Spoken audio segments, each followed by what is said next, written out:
TM Global Media, going beyond borders.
Thank you so much for coming in today. It's a great privilege to be around such amazing people. I think my experience and background has been summarized pretty well. So today I'm going to be talking about the impact of Fourth Industrial Revolution on the workplace and the implication on capacity building.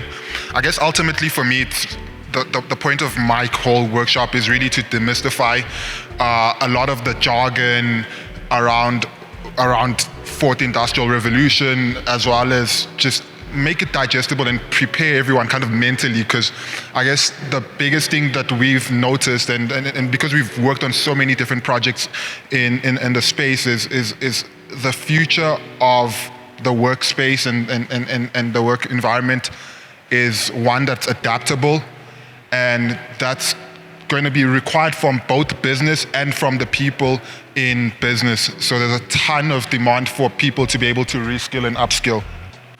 All right, so yeah, what is Fourth Industrial Revolution? To understand Fourth Industrial Revolution, you have to kind of understand, I guess, the progression. So I guess the first industrial revolution really started with steam-powered energy and how that kind of came about to improve the way we actually produce stuff and I guess powered our economies. And then the second was more the introduction of electricity. And then the third was more around, I wouldn't say digitization, but computing. So I guess those were the first kind of computers that were built. And we were still kind of in the binary phase, but it was a little bit more advanced than just a big machine doing one set of tasks. You could have much more flexible systems. And then now with the Fourth Industrial Revolution, we're seeing the advent of, I guess, cloud and everyone going into this digital world. Everything is accessible through the internet, and that's what Fourth Industrial Revolution is about. Yeah, so Fourth Industrial Revolution is a broad statement to describe all the technologies that are going to be impacting us in the future. So you've got stuff like artificial intelligence, Internet of Things, that's IoT, blockchain, fast computing, virtual reality, 3D printing, robotics, biotech, technology, and everything is essentially relying on the internet, whilst before you could kind of just have stuff lying on your computer. Now we have to have an interconnected system because of the amount of data that's processed. But I'll talk a lot about the other stuff. All right, so yeah, the impact of Fourth Industrial Revolution for business, automation of tasks. We'll see the automation of tasks, data-driven decision making, workforce disruption, and then business model innovation. So things are going to get automated a lot more frequently. There's going to be a lot more reliance on data in terms of decision making. So I guess Martin Luther King probably wouldn't have survived in this new age. You can't have a dream. It all has to be backed by data. And I guess workforce disruption, we are all going to have to adapt because it's not very clear what's actually going to happen. But I guess as in the previous revolutions, whenever something new happened, people there's a large contingent of people that become pessimistic, and they're like, oh yeah, it's all falling. This is the one that gets us. But I guess as we've seen over and over again, humans are resilient, and we keep finding new ways to make a living and to be happy. And I would say, I would make an argument that to some extent, I guess as technology comes and all of this innovation comes, we kind of become happier, because I guess before we used to be like lifting stuff, and now we've got tech to lift stuff for us, so we're not lifting stuff as much. So I think that should be good. I don't like lifting stuff. Well, I lift weights, but like yeah, so I guess the general assumption with 4IR is the profound usage of artificial intelligence increases automation, and people tend to assume that there's gonna be a disappearance of skills and of semi-skilled workers as well as skilled workers, which to some extent is true, but at the same time, there's going to be creation of new jobs, like being a social media manager. Like, well, I respect it's a really good job, but like 30 years ago, there was no such things. There were no social media influencers. And right now, like if you speak to most kids actually just want to be TikTokers and streamers and stuff like that. So it's a weird world we're going into. And I think those are some things that are going to make us happier, but those are just examples of types of stuff that could come up, and we don't have all the answers right now, but I believe in humanity. Yeah, I guess the benefits of fourth industrial revolution is it's going to boost efficiency and productivity. So using all of these technologies, we will be able to work faster, we'll be able to be more productive. It's going to save a lot of time and money. I guess beyond business, also in our daily lives, it's going to save us a lot of time and money. It's going to be able to improve our decision making as we start relying on data. There's going to be enhanced customer satisfaction as we kind of move into a world where things are a lot more personalized for us. And new technologies are going to spur new innovation. So as these technologies get built, there's going to be builders and startup guys and entrepreneurs and stuff like that are going to be able to build businesses off the back of these technologies that are going to ultimately make our lives a lot better. And I guess those are where the other jobs are going to get created, is in the new companies that get started. All right, so considerations for HR managers when it comes to the 4IR, skills development for automation, that's incredibly important. We are going to have to adapt our workforce and see how we can actually bring our workforce into this new age that we're moving into. As much as we, like, I guess that's the optimistic part, is that people can learn. And I guess we've had to learn so many times. And I think, I'd say, I don't know what the actual stat is, but most people actually go through a number of career changes in their lives. So it's going to happen anyways. But so you might as well do it with kind of future-proofing your life. Yeah, remote work policy. As I guess the main thing that's happening with all of these technologies is allowing us to operate in a more decentralized way, because everything is accessible on the cloud. Or let me not say the cloud, the internet. I'll explain what cloud is later, but the internet. So you can have people working from all over the country, all over the world. I guess this opens up opportunities for people that live in the rural areas to be able to access work in the cities without having to move. So there's going to be much more need for us to actually kind of create more remote working policies. There's going to be need for continuous learning culture and promotion, because I guess that's the big thing, right? It's like I say I have faith in humans, but also it takes a long time before we actually realize that, okay, yeah, we need to actually adapt. So I guess as HR professionals, the duty relies on you, or depends on you, to actually encourage the people within your organizations to actually start learning and making the effort. Because some people are slow, but it's what's required.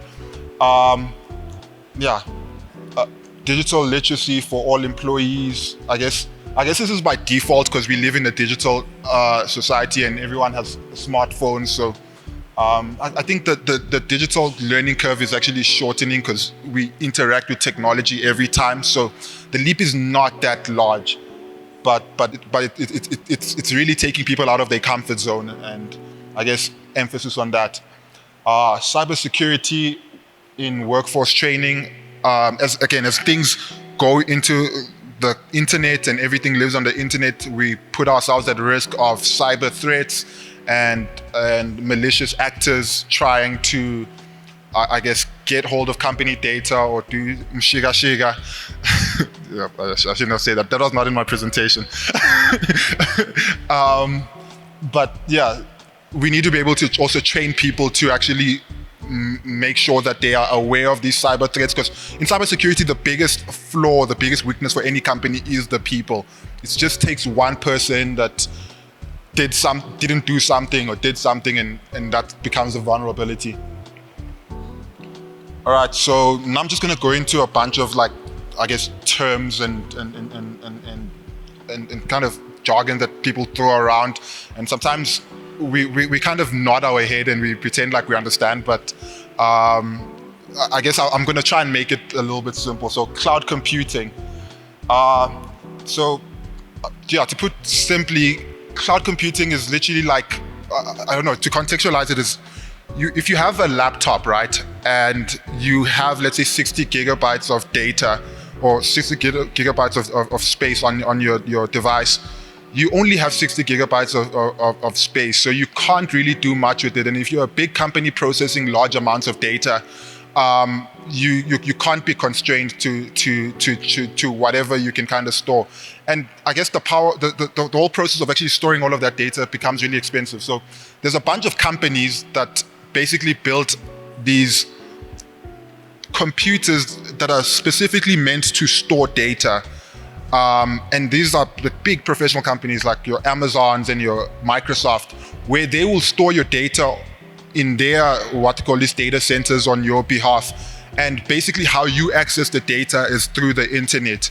So that's essentially what cloud is somebody has a computer somewhere. I guess there's push for people to have those computers in the country, but somebody has a computer somewhere.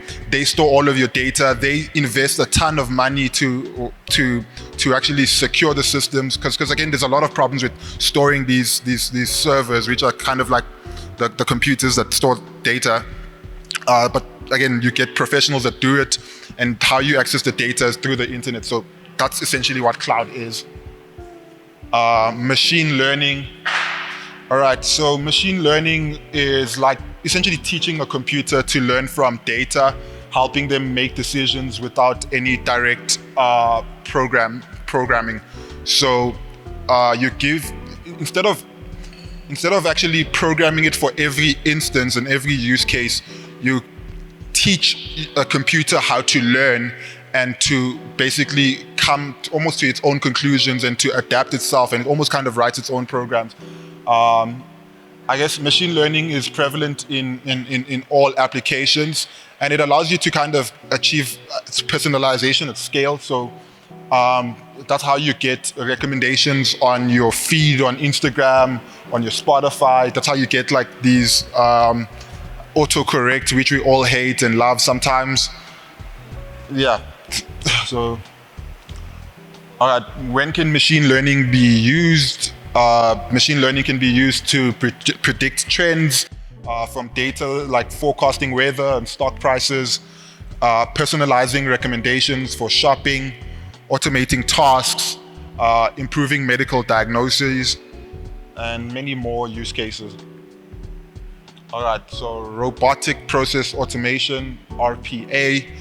RPA is basically just having a machine or using automation to mimic human interactions in the digital world, specifically for repetitive tasks.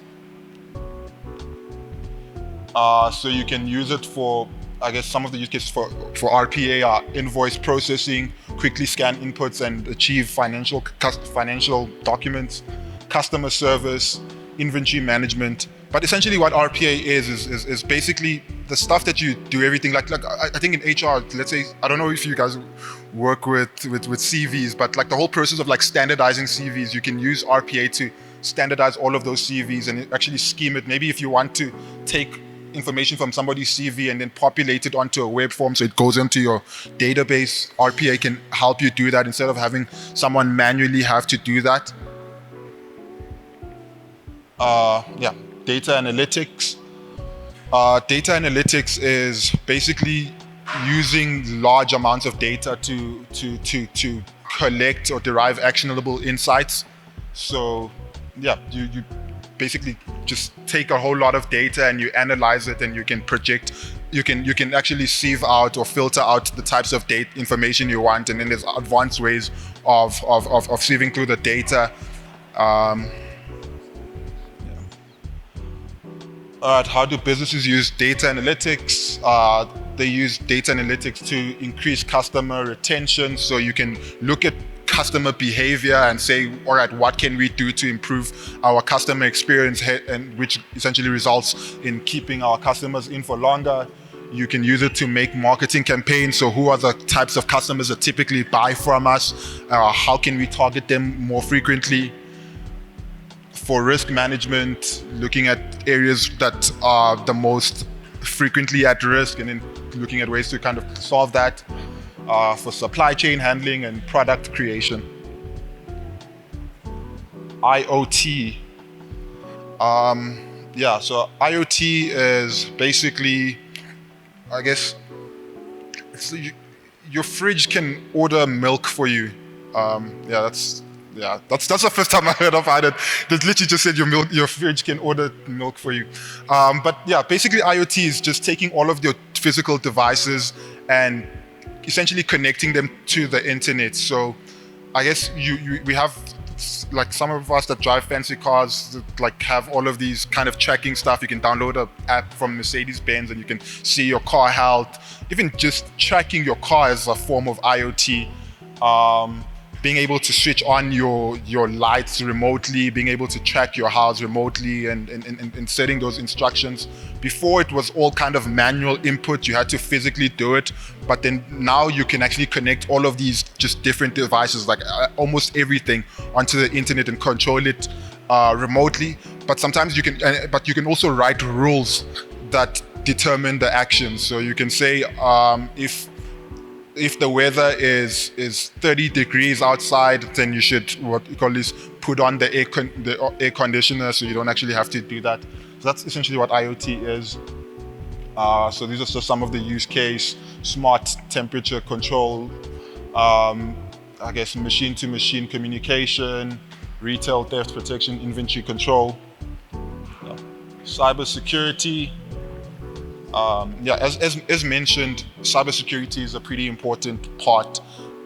As everything starts living on the internet, new risks emerge. So you can have a person somewhere in Ukraine. Okay, I shouldn't use Ukraine, not Ukraine.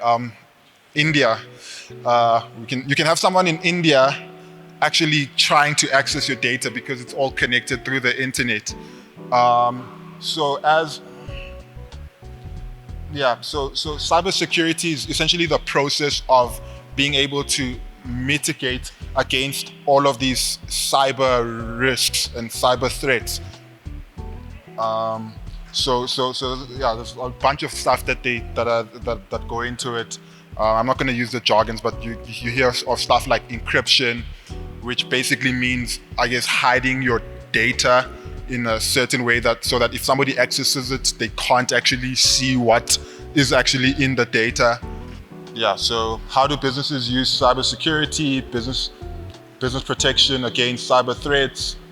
Businesses need to protect themselves against cyber threats. Protection for data and networks. Protection for end user and endpoint devices. Regulatory compliance. Regulation is also a pretty big part in it. I guess POPIA is the one that's the most prevalent, which basically means people can't just use your data the way they want, because it puts you at risk if malicious actors get hold of your data.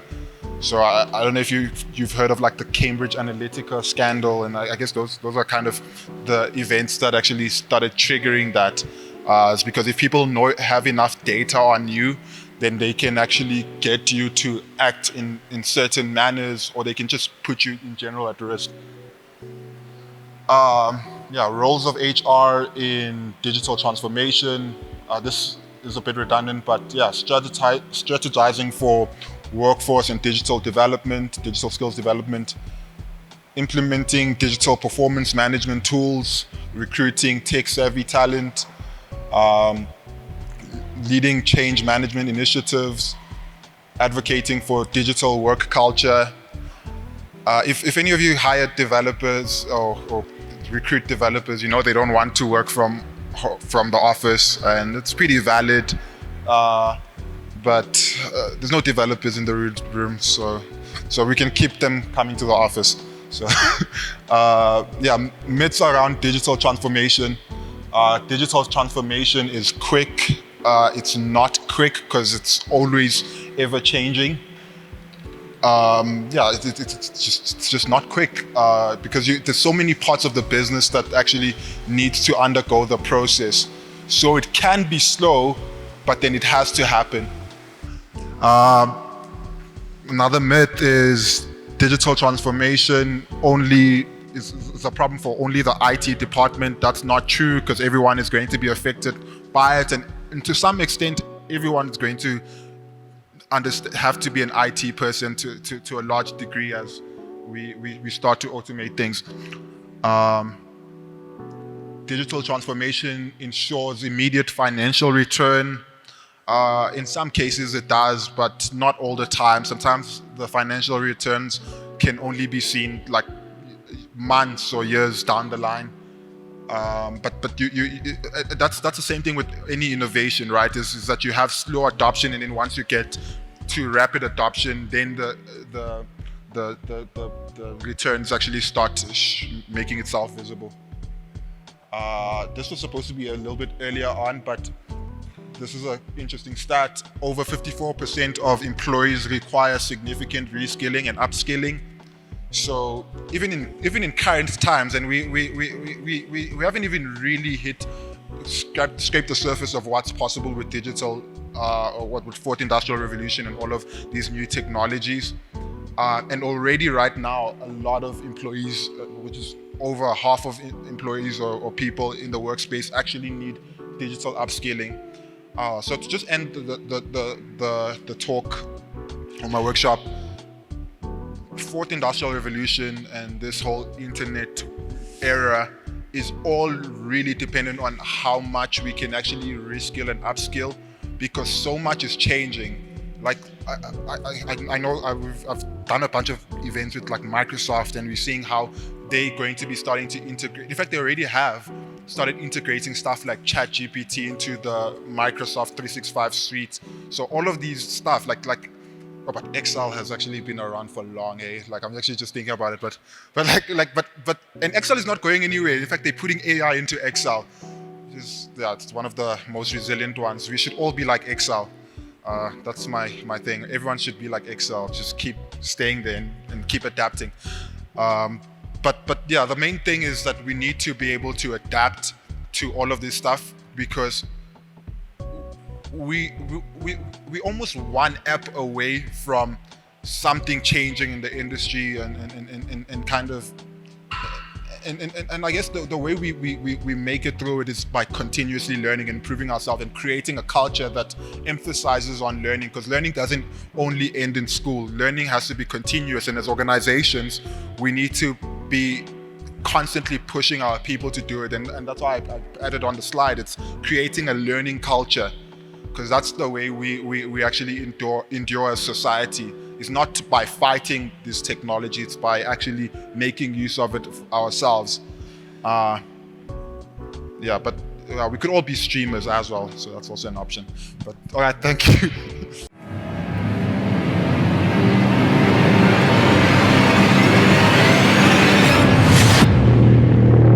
TM Global Media, going beyond borders.